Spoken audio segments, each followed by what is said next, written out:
வணக்கம். சிவன் மாந்திரீகம். இந்த மாந்திரீகத்தில் பைத்தியம் பிடிக்க வைத்து அழிக்கும், பேதனம் செய்யும் ரகசியம். பைத்தியம் பிடிச்சு ஒருத்தர் அழியணுன்னா அவங்க ஒவ்வொரு மனிதனுக்கும் கஷ்டங்களை கொடுக்கணும், துன்பங்களை கொடுக்கணும். குடும்பத்துக்கு அடங்காத, ஊருக்கும் அடங்காத பெண்களை ஏமாற்றியவர்களையும் பணத்துக்காக, சொத்துக்காக, தங்கத்துக்காக, இல்லை பகைக்காக மற்றவங்களை கொடூரமாக அழிக்க நினைப்பவர்களையும், வீணான மற்றவர்களுக்கு தொல்லைகளை கொடுக்குறவங்களையும். இப்போது ஊருக்குள்ளே ஒரு ரவுடி இருப்பாங்க, இல்லை பகைவர்களை அழிக்கிறதுக்காக அவங்க துஷ்டர்களாக மாறலாம். அதனால் அவங்க ஒருத்தர் அழிக்கிறதுக்காக ஒரு குடும்பமே கஷ்டப்படுதுன்னா அவங்களுக்கு இதை செய்யலாம். பெண்களை மானபங்கம் செய்கிறவங்களுக்கு இதை செய்யலாம். இல்லை நல்ல பிள்ளைகளையும் மனைவியும் இருக்கிறவங்கள கொடுமைப்படுத்துறது, கஷ்டப்படுத்துறது, துன்பப்படுத்துறது, அவங்களுக்கு தினமும் சித்திரவதை செய்கிறவங்களவே இந்த மாதிரி பேதனம் செய்யலாம். அப்பா அம்மா எத்தனையோ சொந்த பந்தம் இருந்தாலும் அந்த உறவுகளை, தகாத உறவுகளை, தகாத வார்த்தைகளை, தகாத வேலைகளை செய்து கொடுமை செய்கிறவங்களுக்கு, கொலைபாதகம் செய்கிறவங்களுக்கு இதை செய்யலாம். ஏழை மக்களை ஏமாற்றவங்களும் மற்றவங்களுக்கு துன்பத்தை தர்றவங்களுக்கும் இதை செய்யலாம். உண்மையாக பார்க்க போனால் பைத்தியம் பிடிக்க வைக்கிறதுன்றது சர்வ சாதாரண ஒரு மாந்திரிகம் கிடையாது. இதை செய்கிறதுக்கு எத்தனை வகையான பொருட்களை சேகரிக்கணும் தெரியுங்களா? முதலில் அந்த பைத்தியம் பிடிக்கணுன்னாக்கா, நார்மலான மனுஷன், சாதாரணமான மனுஷன் ஏதோ கோபத்தில் ஒரு சண்டை போடுறாங்க, திட்டுறாங்க, ஒரு அடி அடிக்கிறாங்க, ஏதோ ஒரு பிரச்சனையால் போகிறாங்க. கால நேரம் கெட்டு இருக்கிற நேரத்தில் மற்றவங்களுக்கு பகையாக இருப்பாங்க, விரோதமாக இருப்பாங்க. ஆனால் இந்த கொடூரமான பைத்தியம் பிடிக்கிற விஷயத்தை செய்யணுன்னாக்கா, இதே வேலையாகவே மற்றவங்கள ஏமாத்துறது, அடிக்கிறது, கொடுமைப்படுத்துறது, பெண்களை தவறான பாதைக்கு செய்ய சொல்கிறது, இல்லை ஏமாத்துறது, இல்லை அவங்கள வழிப்பறி செய்கிறது, இல்லை அவங்கள ஏமாற்றி காசு பணத்தை பிடுங்கிறது, இந்த மாதிரிலாம் செஞ்சு ஆகணும் கட்டாயப்படுத்துறது. எத்தனையோ கொடுமைகளில் கொலைபாதகமும் ஒன்று. இது எல்லாம் செய்ய தூண்டக்கூடிய ஒரு சில மனிதர்களை தான் இந்த மாதிரி செய்யணும். இல்லை ஒரு குடும்பமே அழிஞ்சாலும் பரவாயில்ல, ஒரு குடும்பம் சர்வநாசமானாலும் பரவாயில்ல, தான் மட்டும் நல்லா இருக்கணுன்ற கெட்ட எண்ணம் உள்ளவங்கள இந்த பைத்தியம் செய்து பைத்தியம் பிடிக்க வைத்து சாகடிக்கலாம். ஆனால் இது சாதாரணமாக மரணமாக இருக்காது. கொடூரமாக கஷ்டப்பட்டு திங்கிற சோத்துக்கும் போடுற துணிக்கும் அவங்க வாழுற வாழ்க்கைக்கும் வித்தியாசப்பட்டு தெருவா ஊராக மற்றவங்களை எப்படியெல்லாம் அவங்களுடைய மனசை கஷ்டப்படுத்தி அவங்கள எப்படியெல்லாம் துன்பப்படுத்துனாங்களோ அதை விட 100 மடங்கு துன்பப்பட்டு யாருன்னு தெரியாமல், எந்த ஊருன்னு தெரியாமல் ஊராக சுற்றி மரணிக்கிறது பேர் தான் பைத்தியம் பிடித்து அழிவை தரக்கூடிய பேதனம் செய்கிறது. இந்த பேதனத்தை செய்யணும்னு கேட்டிங்கன்னா, முதல்ல இதுக்கு தேவையான பொருட்கள்.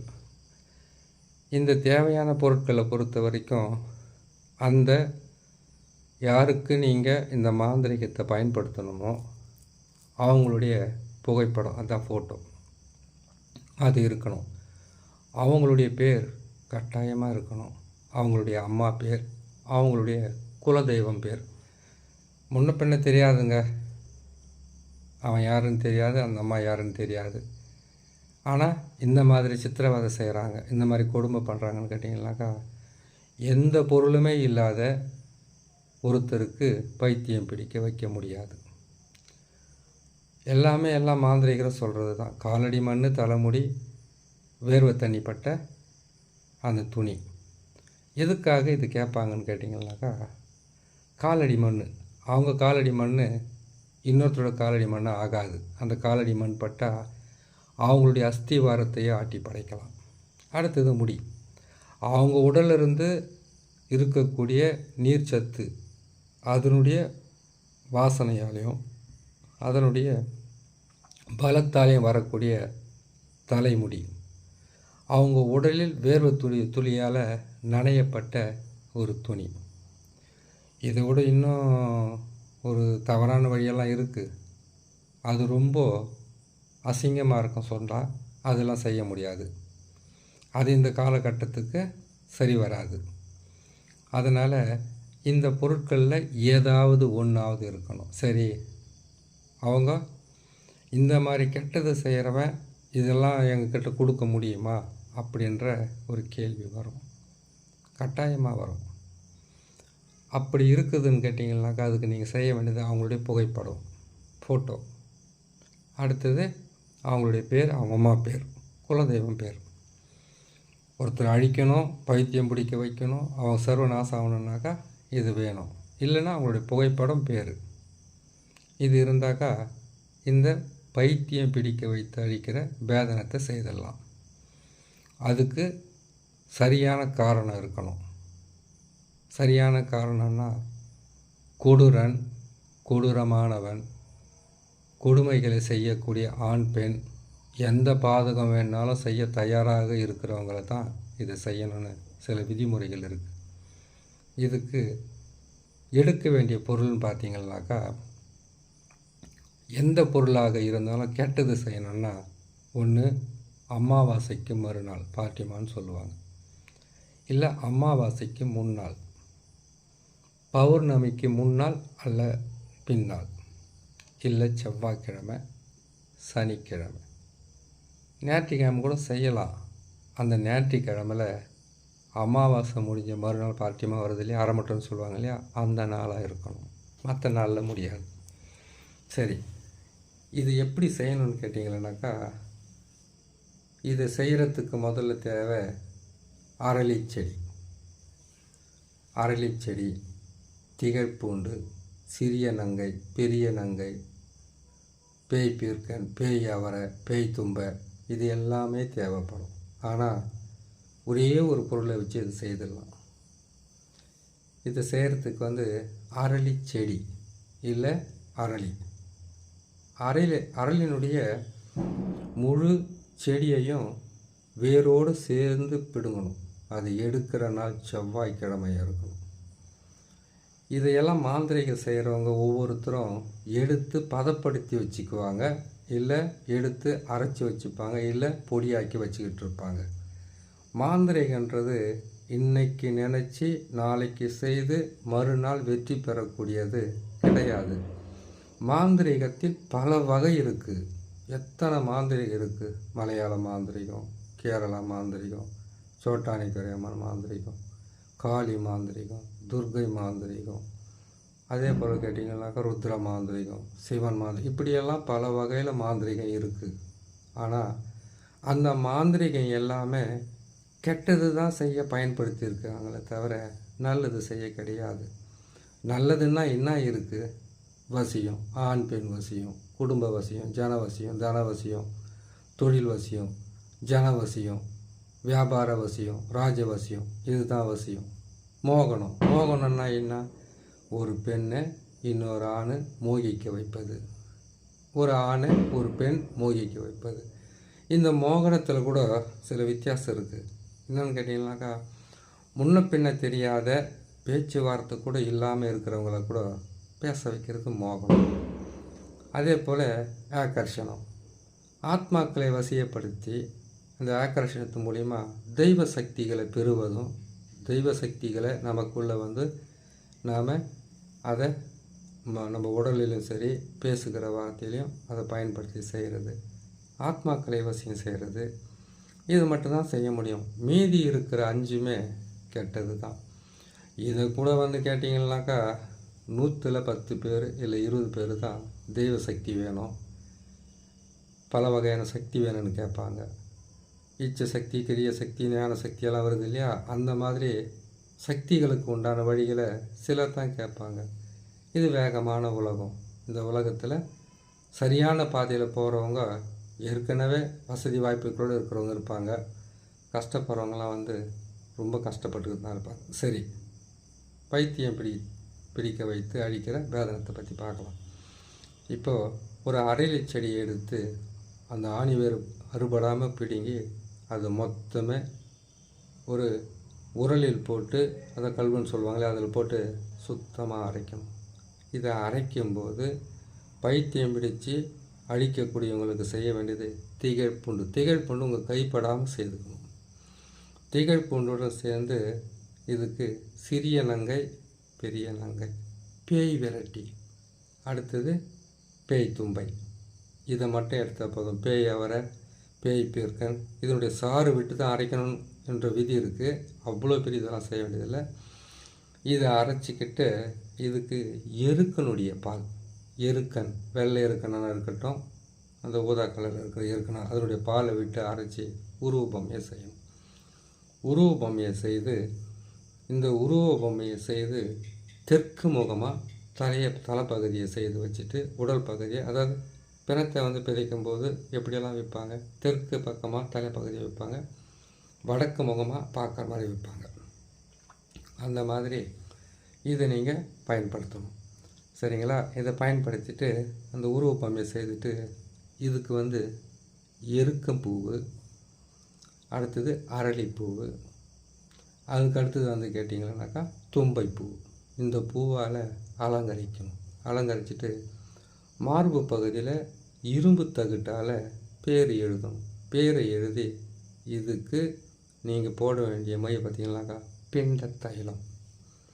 பிண்ட தைலத்தை அந்த தகுட்டில் பேரை எழுதிட்டு அதில் அந்த தைலத்தை மையை வந்து அதில் தடவிடணும். தடவிட்டு இதுக்கு உண்டான வேதனை மந்திரன்றது வந்து கேட்டிங்கனாக்கா நசி நசி நசி மசி மசி மசி பிரி பிரி பிரி நசி நசி. இந்த எழுத்தை மட்டும் 1008 முறை அவங்களுடைய பேரை சொல்லி மந்திரத்தை சொல்லணும்.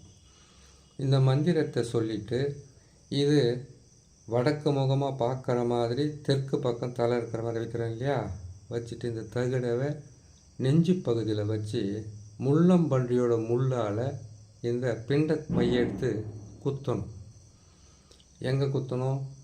இது வந்து ஒரு மாந்திரிக பாவையை செய்து எப்படியெல்லாம் குத்தணுன்றது ஒரு முறை சொல்கிறோம். இதை வந்து அழிக்கணும்னா மார்பு பகுதியில் ஒன்றும், தலைப்பகுதியில் ஒன்றும். தலைப்பகுதியில் வந்து நெத்தி பகுதியில் வந்து இதை குத்தக்கூடாது, உச்சியில் குத்துவாங்க. வேதனை செய்யணும்னா உச்சியில் குத்தும்போது மொத்தமே குத்த வேண்டியது வந்து மார்பு பகுதியில் ஒன்று, வலது பக்கம். இடது பக்கம் இதய துடிப்பு இருக்கும், உயிர் போயிடும். வலது பக்கத்தில் குத்தணும். நீங்கள் வலது பக்கத்தில் வந்து பன்றியோட முள்ளில் வந்து பிண்ட தைலத்தை தடவி அங்கே குத்திட்டு இந்த மந்திரத்தையும் அவங்களுடைய பேரையும் சொல்லி குத்திட்டு அவங்களுடைய புகைப்படத்தை உச்சந்தலையில் வச்சு இந்த முள்ளை குத்திடுவாங்க. பன்றியோட முள்ளை குத்திட்டு இதை கொண்டு போயிட்டு இதுக்கு கிருஷ்ணாயில், பெட்ரோலு இல்லை கற்பூரம் இது எல்லாமே ஊற்றி ஏதாச்சும் ஒன்று போட்டு எரிப்பாங்க. ஃபோட்டோவோட எரித்து இதை கொண்டு போய் முதல்ல சுடுகாட்டில் ஒரு உருவ பொம்மை செய்து இந்த சாம்பலை போட்டு தலை கீழவும் கால் மேலவும் வர்ற மாதிரி புதைப்பாங்க. ஒன்றாச்சு. இரண்டாவது வந்து கேட்டிங்கன்னாக்கா இன்னொரு உருவ பொம்மையை செய்து இந்த சாம்பலை அதில் போட்டு கால் மேலவும் தலை கீழவும் ஒரு இடத்துல புதைக்கிறேன் இல்லையா சுடுகாட்டில். இடுகாட்டில் வந்து ஒரு பக்கமாக நம்ம படுக்கும்போது ஒரு பக்கமாக படுப்பில் அந்த மாதிரி ஒரு பக்கம் புதைப்பாங்க. மீதி இருக்கிற சாம்பலை கொண்டு போயிட்டு அந்த யாருக்கு பைத்தியம் பிடிக்க வைக்கணுமோ அவங்கள போகிற வர்ற பாதையில் போட்டு விட்டு அவங்க வீட்டு வாசலில், அவங்க வீட்டுக்கிட்டெல்லாம் போக முடியாதுங்க, அப்படி இல்லைன்னு கேட்டிங்கனாக்கா அவங்க போகிற வர்ற பாதை இருக்கும், அந்த பாதையில் போடணும். அடுத்தது முக்கூட்டு வழியில் போடணும். இதனுடன் வேப்ப எண்ணெய் இல்லை எட்டி மரத்தினுடைய எட்டி விதையினுடைய தைலம்னு ஒன்று இருக்கும். அதெல்லாம் இப்போ கிடைக்கிறது ரொம்ப கஷ்டம். எட்டி தைலம் இதை வச்சு என்ன பண்ணுவாங்க கேட்டிங்கன்னா, அதில் போட்டு இது பண்ணிவிட்டு அவங்க வீட்டுக்கு மேற்கு திசையில் போய் புதைப்பாங்க. அப்போ இதை புதைச்ச உடனே இதுக்கு இந்த மந்திரத்தை சொன்னால் உயிரூட்டம் வந்துடும். உயிரூட்டம் வந்த உடனே முதல்ல அவங்க பைத்தியம் பிடிச்சு வேதனை ஆகி அதுக்கப்புறம் தான் மரணம் அடைவாங்க. இதனுடைய செயல்பாடுகள் எப்படி தெரியுமா இருக்கும்? எவ்வளவோ பிரச்சனை பண்ணிக்கிட்டு இருந்தாங்க. அவங்க விழுறது கட்டாயமாக இந்த வேதனன்ற ஒரு மாந்திரிகத்தை பயன்படுத்தினாக்கா விழுந்தால் முதல்ல தலையில் தான் அடி விழும், இல்லை முகத்தில் அடி விழும், இல்லை தலையில் நீங்கள் எங்கே ஊசி குத்துறீங்க பாருங்கள் அதுக்கு இடது பக்கமாக அடிப்படும். அது விபத்தாக இருக்கலாம், சண்டையில் அடிப்படுறதா இருக்கலாம், இல்லை ஏதோ தவறி தலையில் விழுந்த மாதிரி இருக்கலாம், இல்லை அவங்கள தலையை போய் செவுத்தில் இடிச்சிக்கிற மாதிரி இருக்கலாம், இல்லை ஏதோ ஒரு கொடூரமான ஆயுதத்தால் தாக்கப்படுற மாதிரி இருக்கலாம். வண்டி வாகனத்தில் போனால் கூட சரி இடிப்படுறது தலையில் தான் இருக்கும். அப்படி ஆகும்போது தன்னை தானே இழந்து தன்னுடைய சுயநினைவை இழந்து அவங்க பைத்தியம் பிடிச்சு அவங்க பல வகையில் கஷ்டப்பட்டு ஊராக சுற்றி தெரு தெருவாக சுற்றி கிழிஞ்ச துணியோட போடுற துணியும் சரியில்லாமல் உணவும் சரியில்லாமல் ஏதாவது ஒரு ஊரில் போய் மரணம் அடைவாங்க. இது செய்கிறது படு பாதகம்தான், செய்யக்கூடாது.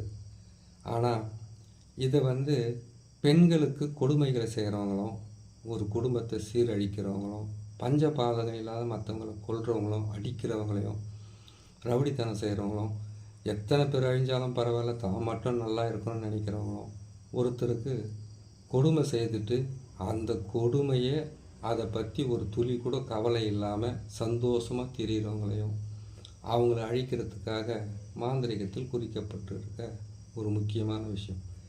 அதனால் இதை செய்யக்கூடிய நாள் சனி, செவ்வாய், அமாவாசைக்கு முன்னால் பின்னால், இல்லை பௌர்ணமிக்கு முன்னால் பின்னால், இல்லை ஞாயிற்றுக்கிழமையில் வரக்கூடிய அமாவாசைக்கு மறுநாள். இந்த நாளில் செய்தால் இந்த காரியம் கடுமையான பாதிப்புடன் மரணம் அடைவதற்குண்டான வழியை கொடுக்கும். செய்து பாருங்கள். இன்னொரு நல்ல பதிவோடு நான் பார்க்குறேன்.